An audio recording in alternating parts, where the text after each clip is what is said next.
I got the first message at 2 in the morning. My phone vibrated insistently against the cold kitchen counter, and I dragged myself over, groggy from a late shift. It was a group chat I wasn't supposed to see, my two younger siblings, laughing under a sun that didn't exist here in my cramped apartment. They were on some tropical beach, the kind of place I had only seen in travel blogs, cocktails with tiny umbrellas and sand so white it hurt to look at. At first, I thought it was a joke, maybe a delayed photo from a past trip. Then I read my mom's caption beneath a panorama of my siblings dangling from a sailboat. Fire. Wish you were here. Oh wait, you would have ruined the mood. Set. I froze. The words looped in my head like a scratched record. Would have ruined a mood. For an instant, I imagined myself stepping onto that boat, a camera in one hand, a notebook in the other, trying to keep track of expenses and schedules, making sure everyone was fed, organized, safe. That was my default role in the family, the invisible caretaker, the financial backbone, the one who always said yes. And I had paid their rent for the entire year. Every month, I had scraped together enough to cover the apartment, leaving myself with barely enough for groceries, let alone a life. I had imagined, secretly, that this was something my parents would recognize. Not a celebration, not a trophy, but acknowledgement. A glance, a thank you, anything that said, "We notice you."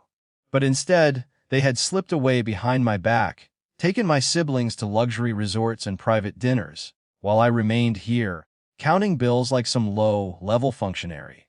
I didn't respond. I couldn't. My hands shook a little as I set the phone down. Silence became my companion. I sat at the counter, staring at the darkened skyline outside the window.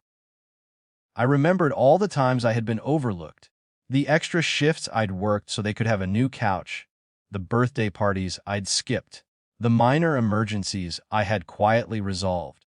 Every one of those moments now felt like a ledger, a balance sheet that my parents had crossed out without telling me. The next morning, the messages kept coming. Answer me, please. We need to talk, Doc. It wasn't personal. Tassé, I didn't answer. In that moment, power shifted, not in some dramatic, cinematic way. It wasn't a scream or a confrontation. It was a subtle, undeniable leverage. They needed me. For the first time, the people who had dismissed my presence, my contributions, my very existence in their decision-making were now reaching out, uncertain, vulnerable. I could feel it, not as a rush of triumph, but as a quiet recalibration. I made coffee and watched the messages pile up, feeling an odd mixture of anger and calm. Anger, yes, because betrayal leaves a sting you can't ignore. Calm, too, because the world had rearranged itself slightly in my favor. I didn't have to speak, didn't have to justify, didn't have to bend. They were the ones in need, and I was the one holding the invisible keys. I remembered my mother's tone when she said it, "Pos, you would have ruined the mood." I replayed it in my mind like a small, painful mantra. At the time, it had felt casual, dismissive. Now, in light of their frantic messages, it carried an unintended weight. They had assumed control over the narrative, only to find it quietly snatched from them. Hours passed. My siblings continued to post, unaware of the storm I was quietly nursing. I imagined their laughter, their joy, and a part of me still felt a pang, not of longing, exactly, but of exclusion. It was impossible to feel nothing. I wasn't a villain in my own story, but I also wasn't powerless. Not anymore. I scrolled through the photos again, carefully noting the details, the hotel name, the flight schedules, the restaurant names. Nothing aggressive, nothing threatening. Just knowledge. And in that knowledge, a form of authority. If I wanted, I could call attention to everything they had done without consulting me. I could demand repayment, explanations, acknowledgement. I could assert boundaries they hadn't respected for years, but I didn't. Instead, I turned off my phone, sat back, and let the silence stretch. Every buzz that came in afterward felt like a tiny drumbeat of their anxiety.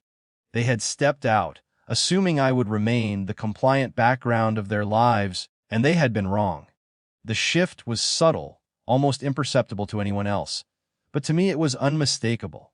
For once, they were negotiating around me, not the other way around. By late evening, I saw my mother's last desperate message of, "We didn't think you'd notice. We'll fix this. Please just talk to us." I left it unread, not out of cruelty, but because I wanted space to feel the full weight of what had shifted. The internal ledger of care, sacrifice, and recognition was now balanced differently. I had not shouted, I had not accused, I had not demanded. I had simply held my boundary and waited. That was enough. And in that waiting, I realized something. This wasn't about a luxury vacation or even the rent. It was about being seen, being acknowledged, being allowed to occupy the space I had earned. Power, I discovered, wasn't always loud. Sometimes it was quiet, unassuming, and measured.